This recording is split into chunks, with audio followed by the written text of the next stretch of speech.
मेरा शौहर तलाक देकर मुझे मुकर गया। अब मैं उसके घर नहीं जाना चाहती। बेटे ने बुढ़ापे में हमें घर से निकाल दिया है, अब हम कहाँ जाएं? सास ने मेरा सारा जेवर छीन कर अपनी बेटी को दे दिया है। मुझे इंसाफ चाहिए। आपके तमाम मसाइल हल करने अपनी अवामी अदालत लिए आ रहे हैं ख्वाजा नवीद। बताएं कि असल वाकया क्या है, क्या मसला क्या है?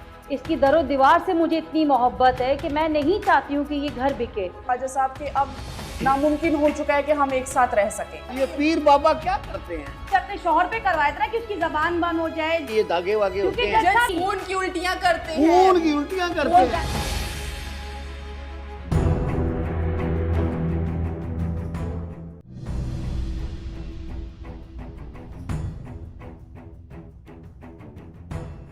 तशरीफ रखिए, तशरीफ रखिए, तशरीफ रखिए। जी बीबी, क्या नाम है आपका? ख्वाजा साहब, मेरा नाम सुमैया है और मैं ही आपकी अदालत में अपना केस दायर किया है। सुमैया, आप कहें कि जो कहूंगी सच कहूंगी, जो कहूंगी सच कहूंगी और सच के सिवा कुछ नहीं और कहूंगी। सच के सिवा कुछ नहीं कहूंगी। अच्छा, अब बताइए कि वाकया क्या है? ख्वाजा साहब, बात कुछ इस तरह से है कि जो मामला 2 साल से हमारे घर के बड़ों में, हमारे ख़ानदान के बड़ों से हल ना हो पाया और मेरे घर के फैमिली मेंबर्स जो हमारे अपने हैं उनसे हल ना हो पाया, मैं आपके पास अपना केस लेकर आई हूँ कि ताकि मुझे आपकी अदालत से इंसाफ मिलेगा। ख्वाजा साहब, बात कुछ इस तरह से है कि मेरे ससुर का केमिकल का कारोबार था जो कि काफ़ी वसी पैमाने पर फैला हुआ था और काफ़ी अच्छा उनका बिजनेस चल रहा था मेरे सास ससुर की हयाती में। अब चूँकि मेरे ससुर के इंतकाल को 2 साल हो चुके हैं, उससे पहले मेरी सास का इंतकाल हो गया और अब ऐसे है कि 2 साल से हमारे घर में बहुत बदमज़गी सी पैदा हो गई है। टेंशन है, बहुत ही परेशानी का सामना हमें करना पड़ रहा है। अब ना इत्तेफाकियां, ना चाकियां, ये सब कुछ पैदा हो गया हमारे घर में। लेकिन मामला कुछ इस तरह से हो गए हैं ख्वाजा साहब के अब नामुमकिन हो चुका है कि हम एक साथ रह सकें। जैसे कि आपको पता है, महंगाई है, अखराजात है, मसले। अच्छा, घर जो है वो भी जॉइंट घर है? जॉइंट है। वो फादर इन लॉ का था? जी बिल्कुल। मदर इन लॉ भी उसी में रहती थी? जी बिल्कुल। और आप लोग अपने अपने पोर्शंस में रहते होंगे? जी, हम एक साथ रहते थे। अब ऐसा हुआ है कि अब बिजनेस की सेपरेशन की मैंने बात की।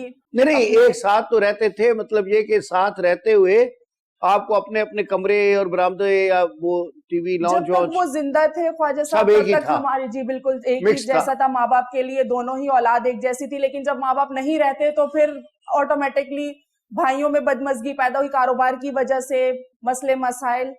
फिर ये कि कुछ घर की औरतों की भी आपस में, आपको पता है, फिर बच्चों पे, अखराजात पे और सो मसले मसाइल नहीं बन पा रही हमारी, जो कि मैं आपके सामने अपना मुद्दा लेकर आई हूँ। अब बात यूं है कि इन्होंने बिजनेस तो सेपरेट कर दिया। अब अच्छा, हो गया बिजनेस सेपरेट हो गया, बिजनेस सेपरेट हो गया, पीसफुली हो गया। जी बिल्कुल, तो हो बहुत गया। से मसाइल तो हल हो ही गए हैं, फिर क्या है? मसाइल हल नहीं हुए, मसाइल बढ़ गए हैं। अच्छा, और बढ़ गए हैं? और मजीद बढ़ गए हैं, क्योंकि माशाल्लाह से मेरे जेठ जी ने संभाला हुआ था अपने वालिद साहब के साथ मिलके कारोबार। इन्होंने तो उनके इंतकाल के फौरन बाद इनका होल्ड कारोबार पे इन्होंने अपना पहिया जमा लिया। अब जब मेरी सास का भी इंतकाल हो गया तो अब मेरे ससुर ने घरेलू मामला, घरेलू जिम्मेदारियां मेरी जेठानी को दे दी। तो ख्वाजा साहब, कोई भी औरत ये बर्दाश्त नहीं करती कि हम कोई छोटी छोटी चीजों के लिए जेठ और जेठानी के सामने, मैं अपनी औलाद के लिए, अपने लिए, अपने शौहर के लिए, अब ये आपकी हेडमिस्ट्रेस बन गई? जी बिल्कुल। और ये बात ख्वाजा साहब किसी भी औरत को बर्दाश्त नहीं है कि वो अपने एक ही जैसे, हम दोनों का एक ही जैसा जेठानी उसकी हेडमिस्ट्रेस हो जाए। जी बिल्कुल। इनका इस वक्त वो हमारे घर में सिस्टम है जिसकी लाठी उसकी भैंस। इन लोगों ने अपना एक वो हुक्मरानी जमाई हुई है। और ख्वाजा साहब, मैं यही चाहती हूँ कि जब मैंने अब ये मुद्दा इनके सामने रखा, अपने खानदान के बड़ों को भी बिठा के बोला कि अब मुझे घर में भी सेपरेट होना है, हमारा घर भी अलहदा हो जाना चाहिए, क्योंकि बिजनेस लॉस मेरे हस्बैंड को बहुत ज्यादा हो रहा है। वो इस वजह से क्योंकि मेरे जेठ जी तो माशाल्लाह होशियार हैं इन मामलात में। इन्होंने अपनी चालाकियां और चालबाजियों में आकर अपने अच्छे डिस्ट्रीब्यूटर अपनी तरफ रख लिए और जो लॉस में काम जा रहा था वो मेरे हस्बैंड को दे दिए। अच्छा, डिस्ट्रीब्यूशन इस तरह से की अनइवन? जी बिल्कुल, इन्होंने इस तरह से की। अब वो मेरे हस्बैंड से कारोबार संभल नहीं रहा था और कुछ ये कि कुछ ऐसे मामला थे कि जो फटीकों वाले हैं, जो फटीकों वाले इनको दे दिए हैं। अब इनको दे दिए। अब उनका मेरे उल्टा हस्बैंड पे इल्जामात भी हैं कि ये इसकी अपनी एक्टिविटीज हैं, इसके अपने मसले मसाइल हैं, ये कारोबार नहीं संभाल पा रहे हैं, जबकि ऐसा नहीं है। वो बच्चे नहीं रहे, वो खुद अब बच्चों के बाप हैं। मेरे माशाल्लाह। माशाल्लाह से 2 बच्चे हैं, वो खुद 2 बच्चों के बाप हैं। अब हमें अपने बच्चों को देखना है, लेकिन ये कि इन्होंने इस तरह अभी से सुनते हैं, आपको सुनते हैं, ये मुकम्मल कर लें, आपको इतना ही टाइम देंगे, इससे ज्यादा देंगे, ये फिक्र ना मुसलसल करें। बोले चले जा रही हैं। और हाँ, तो जो जब आप गलत बोलेंगे तो फिर आप बोले चले जज जाएंगे, साहब, फिर मैं कोई नहीं अपने बोलेगा। इंसाफ के लिए आई हूँ, मैंने केस दायर किया तो मुझे पूरा हक बनता है कि मैं आपके नहीं सामने आपका अपना- पूरा, फिर इनका भी सुनेंगे, आप इनका इसी सबर से जी, सुनेंगे बिल्कुल। जैसे इन्होंने आपका सुना है, जी बिल्कुल, ठीक है ना। तो तकरीबन आपका मुकम्मल हो गया। मैं जी। जो पॉइंट्स गैदर किए हैं वो ये है कि आपके ससुर का कारोबार था, आप लोग साथ रहते थे, आपके हस्बैंड जो है आपके जेठ से 12 साल छोटे हैं। जी बिल्कुल, फिर पहले आपकी सास साहिबा का इंतकाल हो गया, आपके ससुर ने सारे जो सास के इख्तियारात थे आपकी जेठानी को दे दिए, आप अपनी जेठानी के अंडर हो गई। जी और ऐसा ही उसके बाद फिर क्या हुआ कि आपने कहा कि बिजनेस अलग कर दिया जाए। तो आपके जेठ जी ने क्या किया कि जब बिजनेस अलग किया तो अच्छा जो डिस्ट्रीब्यूटर थे और मोटा मोटा काम था अपने पास रख लिया, जी फिटिंगों वाला काम और लॉस वाला आपके मियाँ को दे दिया। जी अब आपके मियाँ जो हैं वो फेल ही होते जा रहे हैं और आपका जो जेठ है वो कामयाबी होता जा रहा है। यही वजह है यही है कि ना जी? जो अब यही तो अब है, आप इस अदालत से क्या चाहती हैं? यही वजह है कि अब जब मैं देख रही हूँ मेरे हस्बैंड को बिजनेस में लॉस होता जा रहा है। अब चूंकि माशाल्लाह से मेरे ससुर की मुश्तरका हमारा ये घर है, ये मकान है, माशाल्लाह से ये भी 5 करोड़ की मालियत का है। मैं यही चाहती हूँ कि अब घर में सेपरेशन हमारी हो जाए, ये डिस्ट्रीब्यूट कर दिया जाए मेरे जेठ और मेरे हस्बैंड के दरमियान, और हम अपना उसमें से एक छोटा सा अपार्टमेंट लेके उसमें हम गुजारा करें अपने बच्चों के साथ, और मेरे हस्बैंड कारोबारी जो लॉस इनको हो रहा है उसमें से जो पैसे बचते हैं वो अपने कारोबार पर लगा के उसको तरक्की की तरफ गामजन कर सके। इन्वेस्टमेंट बढ़ा दें। जी बिल्कुल ऐसा ही। चलें अभी सुन लेते हैं जी। लो जी जेठ जी, क्या इसमें ग्रामी है सर आपका? मेरा उस्मान नाम है जज साहब, और ये मेरे छोटे भाई उसामा है। उस्मान साहब आप भी कहिए कि जो कहूंगा सच कहूंगा जो कहूंगा सच कहूंगा, और सच के सिवा कुछ नहीं कहूंगा। और सच के सिवा कुछ नहीं कहूंगा। सुभान अल्लाह। अब आप बताइए कि आपके छोटे भाई हैं ये उसामा मेरे छोटे भाई हैं और ये इनकी मिसिज हैं, और ये जो मुद्दा और जो दरख्वास्त आपके पास लेके आई है, और मैं ये समझता हूँ अब तक इन्होंने जितनी बयानबाजी की है और जितनी बातें आपको सुनाई है ये हकीकत पर मबनी नहीं है। और मैंने इनको, चूंकि ये मेरे छोटे भाई हैं उसामा, इनको मैंने छोटे बच्चों की तरह समझा, छोटे बेटे की तरह समझा, चूंकि वालिद के इंतकाल के बाद मैं ही इनका यानी सरपरस्त हूँ और था, तो जो मेरा फर्ज बनता था वो मैं अदा कर रहा हूँ। लेकिन मैंने ये देखा कि जनाब उसामा की हर बात को, इनकी मिसिज, इनकी बेगम को हर बात, हर चीज का ख्याल रखते हुए मैंने इसका एक बिजनेस करवाया, डिस्ट्रीब्यूशन का हिस्सा इसको दिया कि उसामा तुम, अब मैं डिस्ट्रीब्यूशन का हिस्सा तुम्हें दे रहा हूं, अपने क्लाइंट भी दे रहा हूं, तुम बिजनेस को आगे बढ़ाओ और इसमें दिल लगाकर काम करो और कोशिश करो कि बिजनेस आगे बढ़े। और आप यकीन जानिए कि उसके बाद मैंने चंद दिन के बाद या चंद महीनों के बाद महसूस किया कि मेरे क्लाइंट की मुख्तलिफ कॉलें आने लगी जो नुकसान की तरफ पेशगोई कर रही थी। मैं परेशान हो गया, जहनी टेंशन में आया। तो मेरा ये वही भाई है जो मेरे सामने सर उठा के कभी बात नहीं करता था और आज मेरे बात का जवाब देता है, और इसकी जो बिजनेस के अंदर नाअहली है और बिजनेस के अंदर दिल ना लगाना, इसकी फजूल एक्टिविटीज है, फंक्शनों में जाना, गजल नाइट पे जाना, ये आप गलत कह रहे हैं। और गजल मुख्तलिफ है। जज साहब प्लीज, नहीं थी, आपने कहा, आपने ऐसे ही कह रहे हैं। आप इनको जरा सा बयान मुकम्मल करने दें, फिर मैं आपकी आपस में टॉक भी करवाऊंगा। आप अपना बयान कर लें। फिर मैंने महसूस किया कि ये बिजनेस को सही मायनों में आगे लेके नहीं चल पा रहे, बल्कि बैक की तरफ जा रहा है बिजनेस मेरा और हमारे पूरे घर का। तो इस आपने कुछ महसूस किया कि बिजनेस जो रिवर्स में जा रहा था, जी, तो उसकी खास वजूहात क्या थी? उसकी खास वजूहात ये थी कि ये उस पे सही मायनों में जिम्मेदारियों को महसूस नहीं कर रहे थे, टाइम नहीं दे रहे थे, कंसंट्रेट नहीं कर रहे थे। और इन तमाम चीजों की रोशनी में जब मुख्तलिफ क्लाइंट की कॉलें आने लगी मेरे पास, तो मैंने इनसे सवाल किया, तो ये इन्होंने कॉल में क्या कहते थे? क्लाइंट यही कहते थे कि हमारा जो माल है, जो टाइम पे पहुंचना चाहिए, वो डिले हो रहा है, वो डिले हो रहा है। मैं वक्फा लेता हूँ, इसके बाद मैं आगे मजीद आपसे पूछता हूँ। अभी आपका बयान मुकम्मल नहीं हुआ, दुरुस्त है?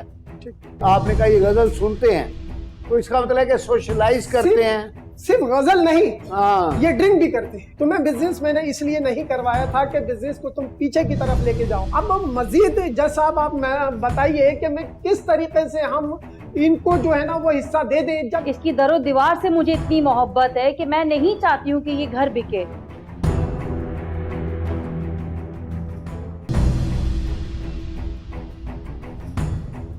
अच्छा उस्मान साहब, तो वक्फे से पहले आप यहाँ तक पहुंचे थे, मैंने सवाल किया था आपसे कि जो आपके वो हैं क्लाइंट्स, कस्टमर्स कहते हैं, तो वो क्या आपसे शिकायत करते हैं टेलीफोन पर? तो आपने मुझे बताया था कि वो लोग कहते हैं कि माल टाइम पे नहीं पहुंचता और मजीद क्या डिलीवरी नहीं मिलती, और क्या है जरा बताइए। और ये है कि अब आप बयान कंटिन्यू करें। हाँ जी, हाँ, टाइम पे हमें डिलीवरी नहीं मिल रही है, जिसका हमें आगे बड़ा लॉस हो रहा है, नुकसान हो रहा है।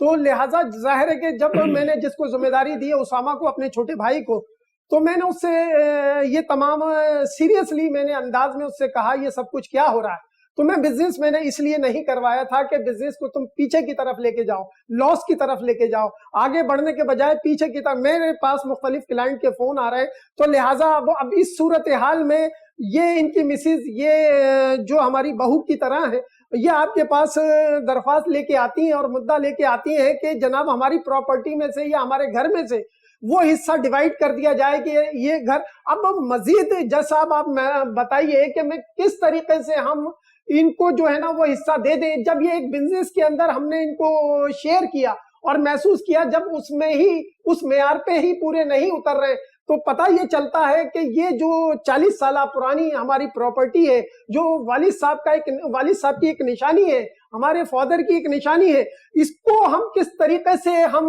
सेल आउट करके इनको डिस्ट्रीब्यूट कर दें।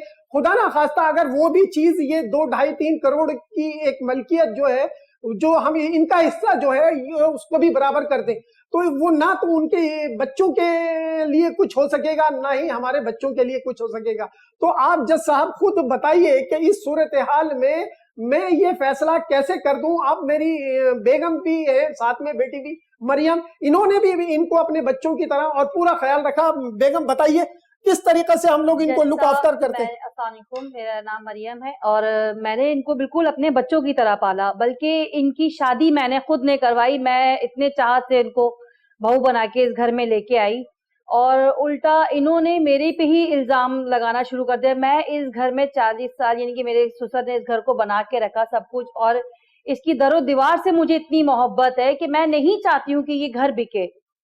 तो मैं तो यही कहूंगी कि जो इनकी बीवी ने इल्जामात लगाए हम लोगों पे, ये नहीं, इल्जाम तो खैर उन्होंने कोई ऐसा खास नहीं लगाया, उन्होंने सिर्फ क्योंकि इन्होंने बिजनेस में ही ये नहीं अपना वही उन्होंने बिजनेस ही का कहा कि हमें जो है वो लॉस वाली पार्टियां दी और नफे वाली। ये गलत इल्जाम मेरे हस्बैंड पे लगाया जा रहा है कि लॉस वाली पार्टियां दी है, क्योंकि लॉस तो इन्होंने खुद नहीं किया है। ये गलत इल्जाम लगाया गया मेरे हस्बैंड पे। भाई ने मुझे जो पार्टियां दी थी वो होता ये था कि जब ऑर्डर हो जाता था उसके बाद पेमेंट्स हमें नहीं मिलती थी। अच्छा, जब मैं भाई के साथ था, हम काम करते थे एक साथ, तो जाहिर सी बात है कि जितनी भी पेमेंट्स आती थी टोटली पेमेंट्स आ जाती थी। अब जो पेमेंट्स नहीं देता था वो भाई ने सारी मेरी तरफ कन्वर्ट कर दी, तो जाहिर सी बात है फिर बिजनेस में लॉस तो होना था। आपको वो पार्टियां दी जो पैसे देने में स्लो है। एग्जैक्टली, बहुत स्लो थी, वो वाली पार्टीज बहुत स्लो पार्टियां थी। ठीक है, और सेकंड ये है कि बहुत सी पार्टियां ऐसी हैं कि जो ठीक है जी आपने माल ठीक नहीं दिया, केमिकल का हमारा बिजनेस है, हाँ। ये केमिकल हमें सूट नहीं कर रहे हैं, हमें जो भी उससे फंक्शंस मजीद जो आगे करना है, इस वजह से हमें जाहिर है फिर मुझे इस चीज को देखना पड़ा और फिर लॉस हो गया। ठीक है ना, अब जाहिर है अगर यही पार्टियां जो भाई के पास थी मेरे पास भी होती तो शायद इस बिजनेस को हम ठीक तरीके से मैं भी चला रहा होता। जज साहब लेकिन ये गलत है, ये झूठ पर मबनी है। हम इसलिए कि ये हकीकत आपके सामने बयान नहीं कर रहे, ये दोनों महफिलों में जाते हैं, ये दोनों जनाब आई थिंक ये नहीं देखे आप तो बार बार एक बात के ऊपर आप भी, आपकी बेगम साहब भी स्ट्रेस कर रही हैं, तो उससे कोई मतलब उल्टा उन चीजों से तो कारोबार बढ़ता है। कि आपने कहा ये गजल सुनते हैं, तो इसका मतलब है कि सोशलाइज करते हैं। सिर्फ गजल नहीं, हाँ, ये ड्रिंक भी करते हैं। ये गजल नहीं, ये ड्रिंक का भी शौक रखते हैं। ये बिल्कुल मैं हकीकतन आपको बता रहा हूँ, ये अपने कारोबार पे कई लोग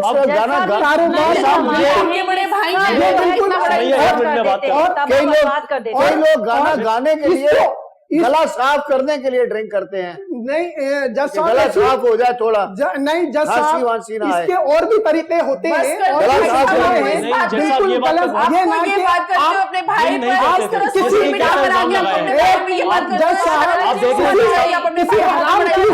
चाहती यही थी कि ये सब जज साहब, अगर ये मामला सामने आए, वो बातें हैं वो बिल्कुल, आप लोगों ने मुझे इतना प्रेशराइज कर दिया कि मुझे ख्वाजा साहब की अदालत में जाना पड़ा। आप गलत बयानी कर रहे हैं, वो सच बता रहे हैं, वो हकीकत बता रहे हैं कि जो हकीकत है। हमारे वालिद साहब की देखिए बहुत आपके इज्जत भाई है, साहब किस तरीके से आप पर इल्जाम मार्केट लगा में रहे हैं। बहुत इज्जत है, हमारे वालिद साहब की बहुत इज्जत है। मैं ऐसा काम क्यों करूंगा कि हमारे पूरे खानदान की इंसल्ट हो। ठीक है, भाई ने मुझे एक आध दफा देखा था, लेकिन ड्रिंक करते हुए नहीं। अदालत जज बैठे हुए थे, बैठे हुए थे, ठीक है, घर में भी मैं बैठ सिंगिंग के करूंगा। कि उनके यार दोस्त ड्रिंक करते हैं, वो सिर्फ उनके साथ बैठते हैं। ये झूठ, ये झूठ है। अच्छा। इस मर्तबा हमने देखा है कि ये अपने होश आवाज में नहीं रहते थे, नहीं और रहते। ये भाई बेगम साहब, अब इनको गलत भाई सपोर्ट कर साहब, रही हैं। हाँ, जज साहब, और जाहिर इनका सी बात है, जब लॉस होगा तो होश आवाज में बंदे कैसे होश रहेगा? उड़ जाते हैं। हाँ। ठीक है ना, तो आप लॉस यही साहब आप वही ऑलरेडी बिजनेस आप मुझे भी देते इतनी खराब रहने लगी जिसकी तो वजह से जाहिर है मैं खराब खुद होगी ना, डिप्रेशन तो टेंशन फिर आप दोगी तो बोलेंगे कि खराब मैं भी होगी ना। ड्रिंक करती हूँ, हाँ, फिर आप तुम ये कहेंगे टेंशन कि इनकी दोगी तो बेगम भी खराब इनके साथ होगी ड्रिंक ना उसकी करती है, तबीयत। तबीयत तुम तो उसको मेरी भी रिलैक्स ठीक नहीं रहने नहीं रहती है। देती जज हो, साहब, बिल्कुल रिलैक्स नहीं रहने देती हो। ये मेरा बीमार छोटा होगा, भाई टेंशन तो शादी से पहले बहुत चेंज था, बहुत बात मानता था, अमल करता था। शादी से पहले ड्रिंक नहीं करता था। नहीं, शादी से पहले आई थिंक वो बेगम ऐसी ने लगा कंडीशन दिया नहीं इनको थी। ड्रिंक पे ना। जो मैंने शादी के बेगम ने बाद लगा ये दिया, मैं भी पीती हूँ और ये भी जज पीता है, इसलिए साहब, हम दोनों मदहोश ही घूमते रहते जज साहब, ये इनके शादी कहने के का बाद मतलब है। जज साहब, इनका अंदाज ही ऐसा है। अब ये इस ये तरह की मदहोश बातें- अंदाज है। ये बिल्कुल ही इसीलिए बिल्कुल हमें आपस में कारोबार बाहर में हो भी जाती लॉस है, हो रहा है, इसी इसी बातें वजह से करती है। हमारी अक्ल इनको काम नहीं तमीज हो रही, इसी तहजीब वजह तो से है हम नहीं यहाँ कि तक भी बड़ों से पहुंच किस चुके तरह हैं। बात करनी है। बिल्कुल मरियम सही कह रही है मेरी बेगम के, इनको बड़े छोटे मरियम कभी गलत भी कहती है। नहीं, मरियम बिल्कुल कभी वो नहीं इंसान कहती ही ना। नहीं जो गलती ना करे। जज साहब, घर आप को जानते लेके हैं। चलने वाली ही मैं हूँ। देखो आपके मेरी मियाँ सास कितने के बाद- ताबेदार हैं वहाँ से। जाहिर है, जज कहते साहब, हैं मैंने मरियम कभी कभी ऐसा गलत मौका नहीं ही कहती। दिया। मैंने कभी कोई ऐसा मौका ही नहीं दिया ना। कहते हैं मैं मरियम घर को सही बहुत कहती उसूलों है। से लेके चली हूँ मेरी सास के बाद, और मैं इनको मुझे- इतने चाहत अरे से भाई लेके उसामा, और आपकी बेगम भी सही कहती है या गलत कहती नहीं है? नहीं, मेरी बेगम बिल्कुल सही कह रही है। अब अच्छा, तो वो ये यही नहीं, कहेंगे, नहीं, अब तो देखिए, वो शुक्र है कि यही इनको इस कहेंगे। बात का एहसास अब हुआ तो यहाँ वो मैं इसी यही वजह से कहेंगे। यहाँ आया हूँ, शुक्र है, मैंने- इस बात का मैंने चाबी भर वजह से देती हो। मैंने भाई को साथ देखते दिया। हुआ भाई ने कहा कि मरियम तो हमेशा इसमें तो चलेगा। सही कहती है। वरना जज मैं तो भाभी इनको भी- समझा थकी अपने बड़े भाई से कभी तो आज जज साहब इन्होंने भाभी के आगे बोला ही नहीं, आज तक इन्होंने हाँ, भाभी के क्या आगे बताया? जाती थी, क्या- क्या- बताइए, आप बताइए। अपने बड़े भाई से जज सीखे। साहब हर दफा किस तरह अपनी बीवी की उंगलियों पे भाभी को और यूं बैठ के मजमे में बैठ के बात करने की नौबत ही नहीं पेश आई, क्योंकि उनके मियाँ आगे आके बोल देते हैं, उनके हक में वो आके बात करते हैं। जो सही और बात मैं होती है वो इसलिए कहते बुरी हैं ना, हूँ, वो मैं गलत इसलिए तो नहीं जबान कह रहे। दराज हूँ, मैं इसलिए बदतमीज हूँ, क्योंकि मेरे मियाँ खामोश है और इधर मैं मुझे तुमने तो बोलना पड़ता चाबी है। भर दी उस बेचारे के अंदर। अपनी जज औलाद साहब, वो के- कभी मेरे आगे बोलता नहीं था, आज वो इतना बोलने लगे कि इसको हम दोनों गलत लगते हैं। यही तो आप और- चाहती थी, यही और आप वो चाहती बता थी। कहाँ जाती थी, और ये बताइए। और पूरा घर आए दिन चले तो ये और चले, बोला एक- है, और इसमें रहती एक है, इतना बकवा लेते खर्चा हैं। अपने ऊपर। और फिर हमें वो बात बड़ी अच्छी लगी क्या कि इशारों पे चल रहा है। जी बिल्कुल। अच्छा अभी देखो, जब तुम अपने मैके से आती हो तब अपने शौहर को कभी कुछ बना के दे रही हो, कभी कुछ बना के दे रही हो, कभी कुछ। मैंने देखा है अपनी आंखों से। जब ये तुम इनका अपने मैके से इल्जाम, आती ये हो, इल्जाम ये है। सोच देखिए लेके कितनी रहती हो। घटिया और सोच जब है। तुम ये करती है ना जादू टोना, जब भी तो दूध पी के सो जाता है। मेरा भाई खुली किताब था, इसको बंद किताब कर दिया है। आए, साहब, आए, आए। इसको बंद किताब कर इसलिए कि दिया वो है। आपको ये पूछे इनको किसने बोला मैं जादू करवा रही हूँ, इनको कैसे पता चला है कि मैं जादू हाँ। करवा रही हूँ। जज आपने कहा इनके अपने फकीर हैं।